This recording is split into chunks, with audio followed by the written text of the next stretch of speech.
आज मैं आपको श्री कृष्णा पॉलीमर्स में कस्टमर ऑर्डर से लेकर डिस्पैच तक का प्रोसेस बताने वाला हूं इन 6 स्टेप्स में।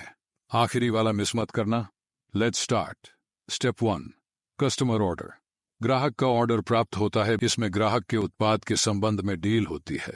उदाहरण के लिए उनको कौन सा कलर साइज चाहिए, ये सब डील होने के बाद कस्टमर ऑर्डर कर देता है।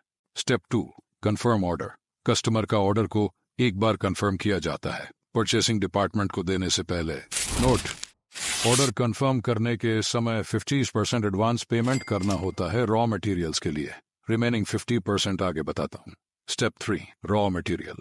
किसी भी चीज को बनाने के लिए रॉ मटेरियल जरूरी होता है। परचेसिंग डिपार्टमेंट यह सब का ध्यान रखता है। Step 4, production. रॉ मटेरियल को मशीनरी क्षेत्र में पहुंचा दिया जाता है और ऑर्डर के हिसाब से विनिर्माण शुरू कर दिया जाता है। Step 5, packing. ग्राहक को अपने हिसाब से पैकिंग चाहिए होती है। उदाहरण के लिए ग्राहक को 1 kilo bundle packing 25 kilo bag में चाहिए होती है। इसके हिसाब से हम उपयोग दे देते हैं। Step 6, overview. पूरा प्रोसेस हो जाने के बाद उसका ओवरव्यू 1 से 2 बार होता है। इसमें मटेरियल बराबर है या नहीं देखा जाता है। इसके बाद मटेरियल को डिस्पैच कर दिया जाता है। नोट: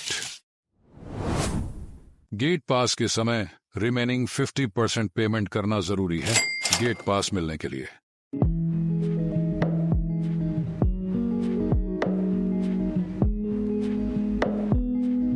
इस वीडियो में आपने देखा है श्री कृष्णा पॉलीमर्स में ऑर्डर से लेकर डिस्पैच तक का प्रोसेस। और अगर आपको हमारे डिलीवरी का प्रोसेस देखना है तो इस वीडियो पर टैप करें। देखने के लिए धन्यवाद।